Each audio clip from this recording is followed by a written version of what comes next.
Salut à toi et bienvenue. Et une maman m'a posé cette question. Mon enfant est nul. Peut-il aussi devenir un génie? Alors dans cette vidéo-ci, je vais encore aller en détail expliquer de c'est quoi vraiment un génie. Est-ce possible pour ton enfant de faire des merveilles? Est-ce possible pour ton enfant de devenir cet enfant-là qui, comme nous le voyons parfois, des enfants qui passent le baccalauréat à 12 ans, à 13 ans, à 14 ans? Est-ce possible aussi pour ton enfant? Est-ce possible aussi pour ton enfant d'être en mesure de lire, quel qu'en soit ce qu'on donne à ton enfant à 5 ans, de lire et puis d'expliquer? Est-ce possible pour ton enfant de faire cela? Alors, à la fin de cette vidéo, si tu vas le savoir. Mais avant déjà que nous arrivons là-bas, nous devons déjà commencer à comprendre c'est quoi l'intelligence, c'est quoi un génie. En général, dans la société, ce que nous appelons génie vraiment, ce sont des personnes qui font des merveilles. Ce sont des personnes qui font quelque chose qui sont différents, qui n'entrent pas dans le commun des mortels.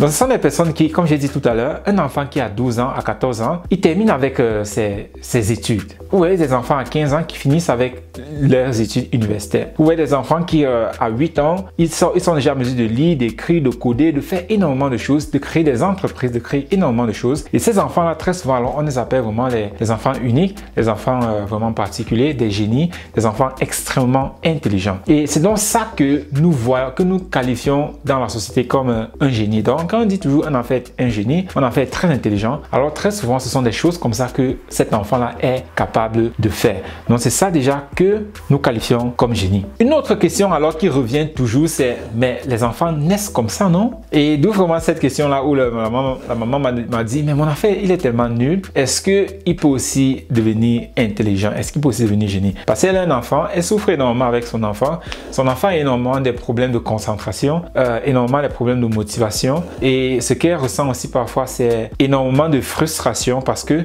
je ne sais pas si vous avez déjà eu ça, que vous travaillez avec votre enfant et vous prenez vraiment du temps, de la peine, vous expliquez des choses à l'enfant et peut-être que pour certains parents c'est 1 heure de temps après, pour certains c'est 1 jour après, 1 semaine après ou bien 2 semaines après. Vous revenez sur ce que vous avez expliqué à l'enfant et l'enfant a déjà complètement oublié. Et à la longue alors, le parent lui-même il est tellement frustré que parfois on se dit mais attends, l'enfant aussi, qu'est-ce qu'il y a? C'est déjà, il se fout de ma gueule, il ne comprend pas vraiment l'importance de ce que nous sommes en train de faire, il s'en fout ou bien c'est quoi vraiment le truc? Ce qui fait que le parent est énormément frustré, le parent est vraiment tendu, en colère parce que il n'arrive pas à comprendre en fait ce qui se passe. Et ce qui se passe donc alors, ou bien la suite de ça, c'est le parent parfois il se met donc à gronder, à crier, à taper l'enfant, à tirer les oreilles, à punir l'enfant et ainsi de suite. Ce qui fait que ça augmente encore plus de stress au niveau de l'enfant, ce qui fait que l'enfant oublie encore plus rapidement. Parce que si vous avez remarqué, quand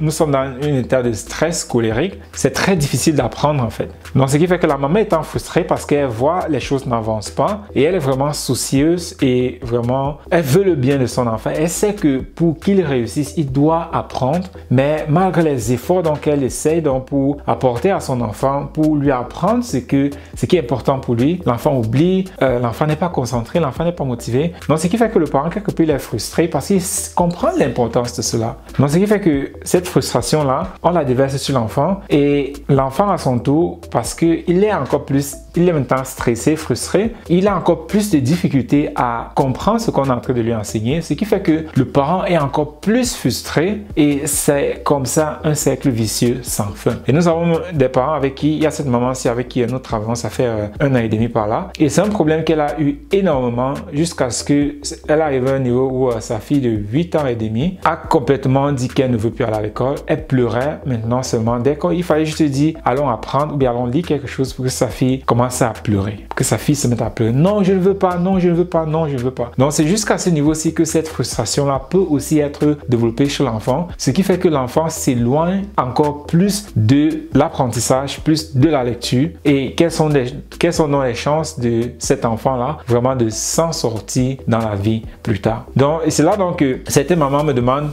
alors, ouais mon enfant, mais il est tellement nul, est-ce que c'est vraiment encore possible de faire de lui quelque chose? Ou bien, est-ce que c'est même possible pour lui de devenir quelque chose? Et c'est là que j'explique aussi à pas mal de parents que oui, nous avons des enfants que à 14 ans, 13 ans, ils terminent avec les études universitaires, mais ce que toi, le parent, tu ne vois pas parfois, c'est pas toujours le cas, mais parfois, c'est il y a un travail énorme en amont que ces parents-là ont fait pour leurs enfants. Donc ce que toi tu vois, c'est un produit fini, mais tu ne sais pas comment ces parents-là ont fait pour que l'enfant soit comme ça. Beaucoup de parents vont dire oui, c'est la grâce de Dieu, oui, c'est Dieu qui donne.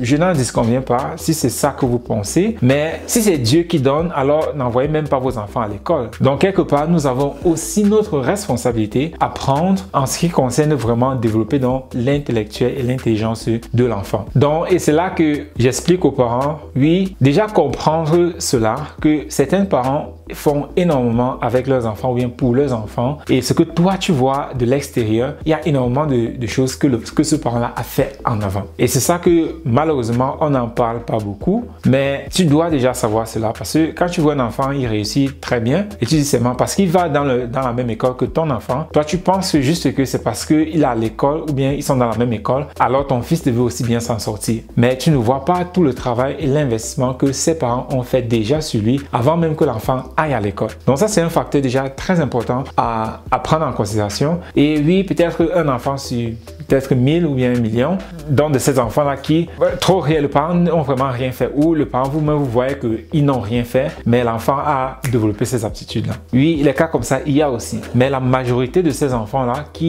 qu'on qualifie aujourd'hui de génie, ce sont des personnes que leurs parents ont fait énormément de choses de façon différente. Voilà pourquoi ils sont aussi différents aujourd'hui. Et un autre point aussi, qui est aussi important à comprendre, c'est le fait de savoir que l'enfant, il apprend aussi énormément de son environnement. Et voilà pourquoi malheureusement certaines personnes sont déjà en désavantage. Si vous avez remarqué, les enfants deviennent majoritairement comme leurs parents. Donc si vous observez énormément, vous allez vous rendre compte que les enfants très majoritairement font les mêmes métiers que leurs parents ou bien des métiers similaires. Pourquoi? Parce que l'enfant copie directement de son parent. Voilà pourquoi vous allez voir les enfants qui viennent des familles où les parents sont très académiques, très souvent ils finissent aussi dans l'académie. Vous voyez des familles où les parents ne sont pas trop académiques, très souvent les enfants aussi ne sont pas trop académiques. Donc vous pouvez déjà voir et remarquer ce dynamisme-là seulement en regardant les familles autour de vous. Donc déjà, regardez un peu autour de vous. Vous serez vraiment surpris et stupéfait de vous rendre compte de jusqu'à quel niveau les enfants, en fait, ils copient juste leur environnement. Et c'est là dont on revient sur ce point-ci où des personnes qui ont accompli énormément de choses qu'on les appelle aujourd'hui des génies, c'est là que cela a commencé. Donc déjà,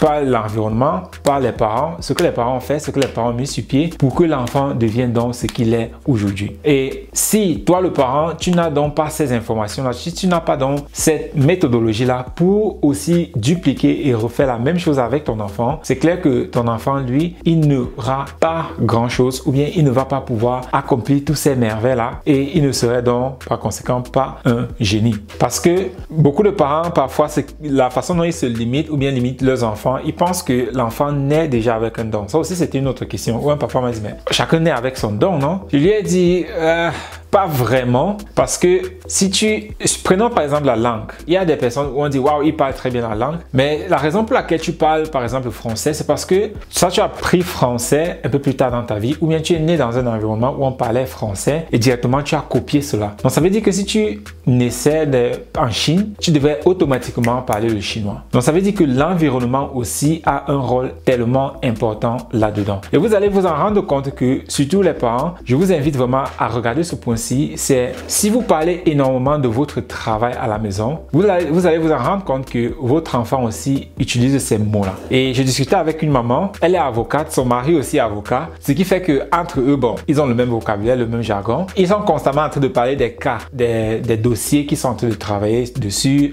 les procédures pénales, le code pénal, le droit. Ils sont constamment en train de parler de ça parce que bon, c'est leur domaine. Et la maman dit, elle s'en rend compte comment son fils aussi de 6 ans, parfois il dit, ok, moi aussi j'ai un dossier à traiter, après je vais traiter mon dossier, il y a tel cas, il y a la justice. Elle se dit, mais où est-ce qu'il prend ça? Elle dit, ouais, c'est vraiment comme nous sommes en conversation, c'est là qu'il écoute ça. Donc, si vous prêtez vraiment attention, vous allez vous en rendre compte que votre enfant, il répète ces mêmes mots-là que vous êtes en train d'utiliser au quotidien. Et c'est comme ça donc que cela développe aussi l'enfant. Plutôt on va dire, waouh, l'enfant, si il était né pour être un avocat, mais est-ce vraiment le cas ou bien c'est parce que ses parents étaient avocats et qu'ils parlaient constamment des cas, des dossiers qu'ils traitent à la maison et directement c'est ça donc que l'enfant a été imprégné avec cela et aujourd'hui pour lui ça devient naturel, un peu comme cette langue-là que toi tu as appris dans ton enfance. Pour lui c'est comme ça qu'il a appris le droit dans son enfance. Ce qui fait qu'aujourd'hui c'est un jargon que pour lui c'est normal. Il maîtrise ça comme ses mains. Donc c'est vraiment cela que vous devrez aussi regarder et prêter attention. Et un dernier point, c'est juste le manque de connaissances, le manque de méthode du parent pour vraiment dupliquer cela. Parce que nous avons vu comment l'environnement, le parent qui essaie d'apprendre à l'enfant mais ça ne marche pas parce que l'enfant soit il n'est pas motivé, il n'est pas concentré, il ne veut même pas apprendre. Donc tous ces points-là soulèvent donc du manque de connaissances ou bien de manque de méthode, de méthodologie sur comment vraiment faire cela. Et parlant de méthodologie, j'ai expliqué à une maman ce que nous faisons et elle a vu c'était tellement simple qu'elle s'est dit waouh, mais moi-même je peux le faire. Et j'ai dit ok, comme tu veux, c'est ton enfant, que ton enfant réussisse ou pas, bon c'est toi qui va soit le regretter ou bien soit serait vraiment fier de ton résultat. Elle a dit oui, je vais me débrouiller. Ok. Et en plus c'est une maman qui est enseignante et c'est quelque chose que bon plus tard peut-être nous allons discuter, mais comme on dit toujours, ce sont les cordonniers qui sont mal chaussés, ce sont les coiffeurs qui sont mal coiffés, ce sont les enseignants que leurs enfants ce sont vraiment des récalcitrants. C'est une enseignante et ses enfants avaient énormément de la peine à lire et comprendre. Bon, quand je dis lecture, tout le monde va dire « Ouais, mais la lecture, c'est facile. » Non, quand je dis lecture, c'est vraiment de lire et d'expliquer ce que l'enfant a lu. C'est ça que j'entends ici par lecture. Donc, on discute, je lui montre énormément de choses et comment est-ce que nous développons ce point-là de la lecture et la compréhension au niveau de l'enfant. Elle voit, elle se dit « Ouais, mais ça a l'air simple. Ouais, ça a l'air simple. Voilà aussi pourquoi ça marche. » Et elle se dit qu'elle va aller dupliquer cela. Je dis « Bah, comme tu veux. » Elle s'en va et puis, je n'ai plus jamais entendu d'elle. 2 ans et demi après, je reçois un message du maman qui me dit il faut que nous discutons, c'est urgent. Il dit bah ok, c'est urgent. On prend rendez-vous. Pendant qu'on s'est en train de discuter, la maman elle est en train de parler ah oui, il a telle chose. Mais dans ma tête, je suis seulement en train de dire mais toi c'est qui? Parce que j'avais déjà complètement oublié. Elle est là, elle parle. À un moment elle me regarde et me dit tu me reconnais plus? Il dit non. Elle dit ok, je comprends, ça fait longtemps que nous avons discuté. Et elle dit ça fait environ 2 ans et demi que nous avons discuté. Et elle me dit oui, je suis cette maman là que je t'ai dit que c'est tellement simple que moi je pense que je vais aller le faire. Et puis c'est là qu'il dit ah ok, super. Et comment est-ce que les choses avancent? Et quand j'ai posé cette question directement, le visage de la maman a changé et les larmes ont commencé à couler. C'est là que je dis mais attends, mais qu'est-ce qu'il y a? Et c'est là qu'elle m'explique en fait l'histoire tragique qui s'est passée. Et elle explique comment oui, elle a essayé pas mal de méthodes, elle a acheté pas mal de manuels, de livres, de dictionnaires pour donc, aider l'enfant à développer ce point-là. Et ce qu'elle a donc énormément fait face, c'est ce que j'ai expliqué un peu tout à l'heure où le parent travaille avec l'enfant, après l'enfant oublie, après le parent est frustré, le parent déverse la frustration sur l'enfant et ce qui frustre encore plus l'enfant, ce qui fait que l'enfant a encore plus de problèmes à apprendre. Et c'est donc ça qu'elle a vécu, ce qui fait qu'elle arrive à un niveau où il fallait juste qu'elle dise allons apprendre ou bien allons lire pour que son enfant se mette à pleurer. Donc c'était déjà à ce niveau-là où l'enfant était complètement traumatisé, complètement frustré et il fallait juste dire allons apprendre, allons travailler pour que l'enfant se mette à palpiter et à pleurer. Et c'est là donc elle se dit oh mon Dieu, mais qu'est-ce que j'ai fait? En voulant faire par moi-même, j'ai complètement bousillé la vie de mon enfant. Et c'est là donc elle m'a envoyé un message pour dire vraiment la situation est hors contrôle, elle ne sait plus comment faire, sa fille a vraiment besoin d'aide. Et c'est là que nous avons après ce jour-là où nous avons discuté, c'est là que nous avons directement commencé à travailler et ça fait aujourd'hui presque 7 mois où nous travaillons et le niveau de l'enfant a recommencé à changer complètement jusqu'à ce que sa fille, même aujourd'hui, une fois sa maman m'appelle, elle était vraiment en choc. Oh, mon Dieu, mais j'en crois pas mes yeux. Je dis mais qu'est-ce qui se passe? Et en fait, ce qui s'est passé, c'est elle a surpris sa fille dans sa chambre avec un bouquin en train de lire. Ce qui était complètement impossible. Imaginez qu'un enfant, que vous dites juste allons lire pour qu'elle se mette à pleurer. Mais que juste après 7 mois que nous travaillons ensemble, elle commence déjà à prendre les livres par elle-même pour les lire. Et c'est là que la maman s'est rendue compte que oui, certaines choses sont simples, mais si vous n'avez pas la méthodologie pour appliquer cette simplicité-là, vous allez peut-être juste créer l'effet inverse. Donc, ce point-là de l'ignorance, parce que les parents, quand je dis ignorance ici, ce n'est pas une insulte, ça veut juste dire que vous ne connaissez pas en fait ce qui est possible. Et voilà aussi pourquoi j'ai fait cette vidéo aussi, pour que toi, le parent, tu puisses voir ce qui est possible. Parce que quand je te montre les vidéos, comme je poste ici tout le temps, la vidéo d'un enfant de 2 ans et demi qui lit des phrases en anglais et explique en français ce que ça veut dire.